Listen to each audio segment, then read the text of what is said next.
Hello everybody, my name is Benjamin Bloom. I have just witnessed Nottingham Forest 2, Ipswich Town 0 at the City Ground, a game that went pretty much to form as everybody expected it would. Forest running out pretty easy winners, hitting the post a few times as well on top of their two first half goals. Lambert with a bit of an experimental team. So here is what happened. Forest normal Karanka 4-2-3-1. Remember, this is all happening after a 5-5 draw on Wednesday, and far more in character with Karanka's normal work. Pantilimon in goal, Darikwa, Dawson, Hefele in at the back, Figueiredo suspended, Robinson left back, Guediora and Colback holding in midfield, with Lolly, Carvalho and Diaz, the three off. Top scorer, Lewis Grabban up front. Ipswich, so a few changes for them. Bialkowski retains his place after a bit of a horror show in midweek against Bristol City. Spence, right back. Chambers, Pennington, Knudsen, normal back four.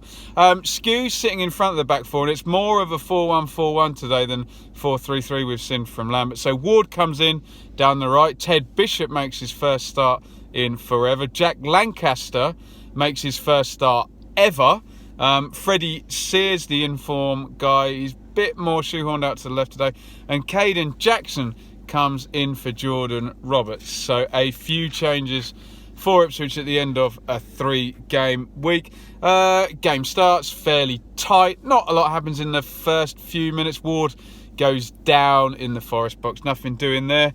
And as is the way this season, with Forest's first real attack in the game, they're going to take the lead, and I'm afraid Mr. Bialkowski in goal, the bad form and the lack of confidence continues. It's a long throwing cleared out to Darikwa on the right hand side. I think it goes in and out with Guediora, and then Darikwa has moved in a little bit. He shoots right footed. This is a fullback shooting through the crowd from the edge of the area. It's not really in the corner, not really that hard, but Bialkowski's got no confidence. He spills it horribly, and he spills it straight to the guy who's just got 12 goals in the last 14 games or whatever it is for Grabban. He comes in, he gambles well, and the instinct is it's not even that good a shot by Grabban. He hits it into Bialkowski, and he doesn't react for the second one, and kind of it bounces off him fairly embarrassingly into the net. It's another goalkeeping, should I say, mistake. Another goal for Grabban. Well done for Darikwa for testing the keeper. If they've been told, the keeper's out of sorts, hit a long shot in the first 10 minutes, then, fair dues. But it's just such a shame. He's a 3 times player of the year, and I just don't recall seeing someone's form drop off quite the way this has. It's obvious Lambert is sticking by him, but it needs to pass and the mistakes need to stop. And you're gone away from home, your setup's a little bit more defensive. Maybe Skews is picking up Carvalho, and within 9 minutes you're a goal behind. I don't know what Paul Lambert is supposed to do about that. On we go, 14th minute. Lancaster robs Colbeck, slides it through to Jackson. Jackson gets in behind, inside sort of right position, hits it early, shanks it completely wide, panics a little bit there. Lolly in off the right on 22, shot gathered by Bialkowski. Best move of the game for Ipswich, Skews into Bishop. He drifts on out to Ward, early cross from him into the box. Jackson's well positioned, glances the header wide there on 24. Dawson gets robbed by Jackson. He drives at goal, shoots from 25 yards, low turn, Pantilimon's left. Good save there. So you can see for a little period between sort of 20 and 26 minutes, Ipswich did do all right. And Caden Jackson did look a bit of a danger up front. We know Ipswich are lacking a forward. I thought he made himself quite useful for that period running in behind. Darikwa on the right again. Paul Lambert had said in press conferences after Bristol City, we've got to stop the crosses coming in. Knudsen lets him cross this far too easily, just shifts it out his feet, curls the cross. It's Diaz coming in at the back post, point blank. I think many other players in the Forest team would have scored from this. Diaz gets the header on it, hits the post. Should have scored, really good chance.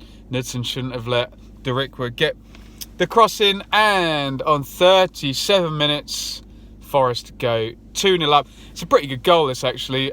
Good movement. Robinson forward, well on the left-hand side.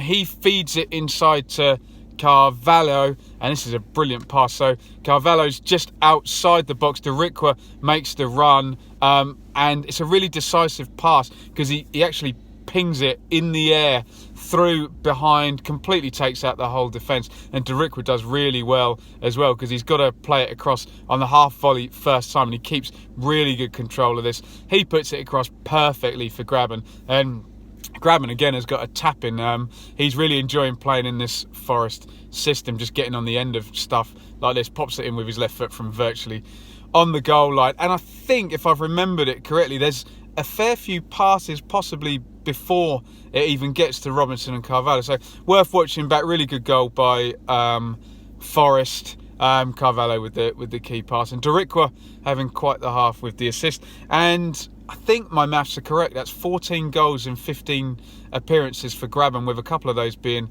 substitutes. This team is functioning very well. He's the guy to get all the goals, and he is doing it extremely well at the moment. 2-0, game over. Forest don't concede goals, so, you know, all over within 37 minutes.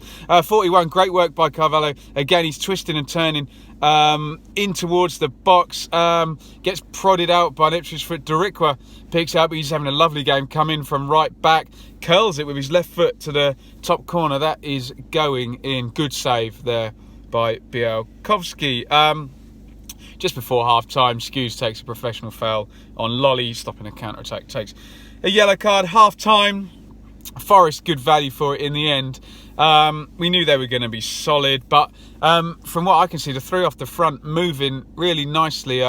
Carvalho and Diaz and Lolly, all a good threat now. We know you're going to get a solid 6 blocking in there, but good threat up front. And then Grabban, obviously been told, look, play the width of the penalty box and run in behind, and it's working really well. If you can have that solid foundation, you can afford a poaching penalty box striker like that. Deriqua, excellent, good half by him. And I don't know what else there is to say about the goalkeeping there for the first goal. Just really bad, and puts Ipswich on the back foot before they can kind of get into the game and make it a little bit more attritional. In we go into the second half. Deep cross from the left for Ipswich. Spence arriving at the back post, can't sort his feet out. It's on the volley, goes well wide. 48, Carvalho curls a free kick in from a long way out. He's on the left-hand side. Nobody goes with Dawson. Completely free header, hits the post again. So 2 goals for Forest at this point, and having hit the post twice with good headed chances from crosses into the box. Big goal kick. Spence heads on. Bishop volleys on. The ball hasn't touched the ground. Sears on the volley from 25 yards, and it's tipped over by Pantilimon. What a goal that would have been from one end to the other. A few different players involved, not touching the ground. Good effort by Sears, tipped over. Grabban in behind, bearing down for the hat-trick now. It's a left footer. Oh, should have scored that across the goal and blocked out, and then pinball, and Ipswich survived there on 50. 52, Hefele completely goes through Ward. He takes a yellow card there. Grabban feeds Lolly on 54, engages the fullback into Guediora. He hits, it's deflected, and it curls just wide there. 57, in the channel, foot race between Bialkowski and Grabban. They're running towards the left-hand side if you're looking from an attacking point of view.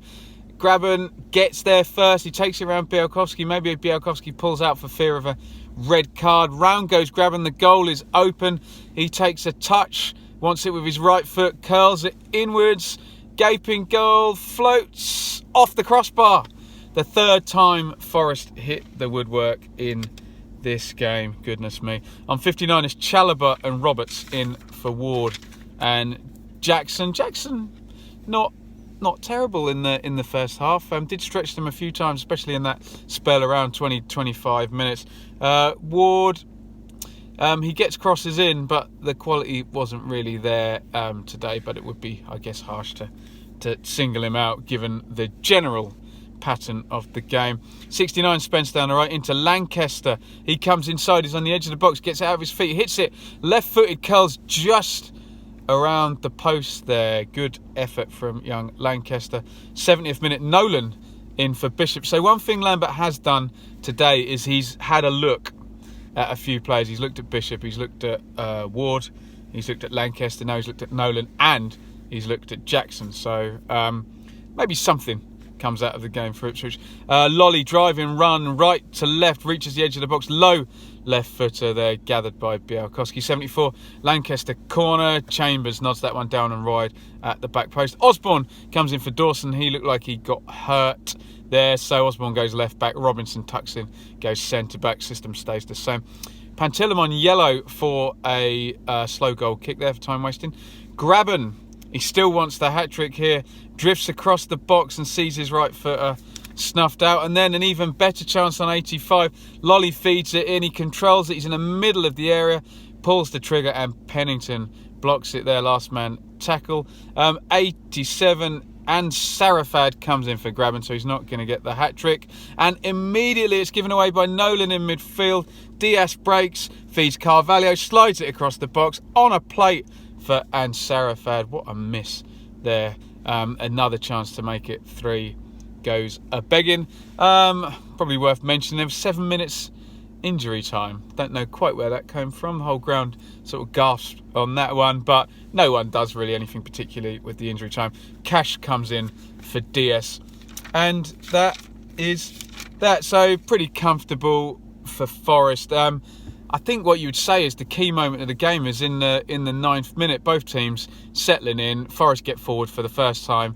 Goalkeeping mistake, and they have the lead, and that really just puts everything in their favour, because you know Forest are very good defensively, and you know, stop them having to really come out and attack, and that was where Ipswich might have got some joy in behind on the break. There you go. It didn't happen. Don't really know what to say about Bialkowski. Lambert has been very good in backing him. You know, it's an honest mistake, keeps him in for the next game, and within 9 minutes, another mistake. I don't see him being taken out, but he just needs to pick his form up and get somewhere near to the excellent goalie we know he can be. In terms of Ipswich, I thought Spence was more solid today. I think he'd listened to the instructions about crosses coming in. I thought a little bit of a better game from him, defended a little bit more aggressively where he needed to, so maybe justifying being kept in over Donasian there. I think the people complaining about the other fullback, Knudsen, will suggest that the cross that came in for when Diaz hit the post was not the greatest defending. Skew sat in front. Okay. I guess the interesting ones are Ward, Bishop and Lancaster. I think Bishop can do something this season. He offers just that dribbling and that drive ability from centre midfield that no one else has got in the squad. So nice to see him start and get back in, and there's definitely something he can contribute here in that midfield. Ward, so. Lancaster, it's good that he's got the first start out of the way. He did find it hard. I was watching him fairly closely, and this ain't Kansas anymore, Dorothy. Sears shoved that on the left, struggles a bit further back when it's less of a 4-3-3, more a 4-1-4-1. Jackson up front, I was quite impressed with him for that period in the first half.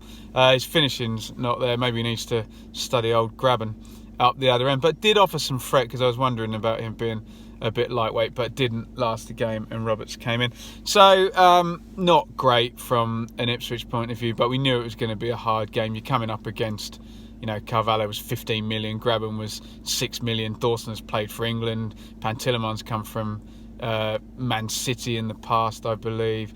Bit of a mismatch squad wise. So there you go. From a Forest point of view, I was pretty impressed with them. I remember last time Ipswich came here, Forest were labouring a bit in the division. Okay, they didn't have a few of these players here, but the system looks a lot better now, because it was very slow. They didn't have the threat up front. I was impressed with the way Lolly, Carvalho and Diaz moved it around, because I'd always thought Karanka was a little bit static in the formation. Look, you still get the two holding midfielders and that lock across the back.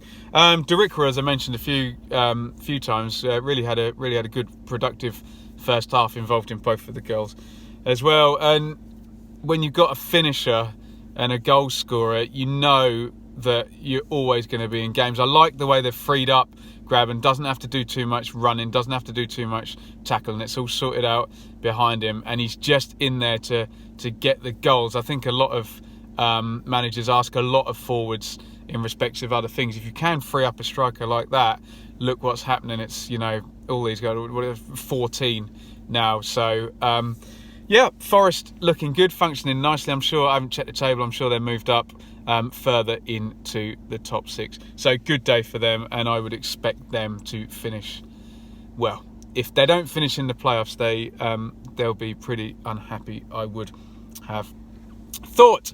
On we go now for Ipswich and Stoke away next week. Another stiff challenge. So there we go. Let me know what you think in the comments if you're an Ipswich fan. Any positives from today? Bishop, perhaps. A little bit of extra flash from Jackson.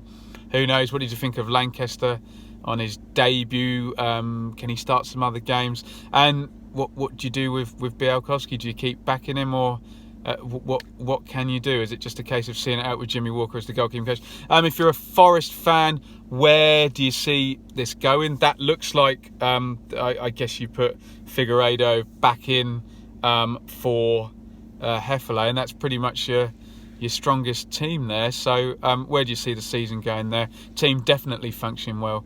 What is the expectation? I will be back very soon with the Championship review and the Blue Monday podcast. So look out for those. If you enjoyed the video, give it a thumbs up. If you were at the game or support either team, or you just want to comment on the video, please give me a comment. Give me your view. Let me know what you thought and where the two sides go from here. And do me a solid. Click that subscribe button. Really helps out. We've just gone over 3,500, which I'm really chuffed about. Doing a lot of content this season, really going for it. So it's really nice that so many people have subscribed and watched and got involved with the comments. If you're not that way inclined, follow me on Twitter at Benjamin Bloom. Give us a shout there. If I don't reply, I'm sorry. I do read all of them, but sometimes, especially after a match, there's tons and tons. Thank you for watching, and see you very soon for some more Championship content.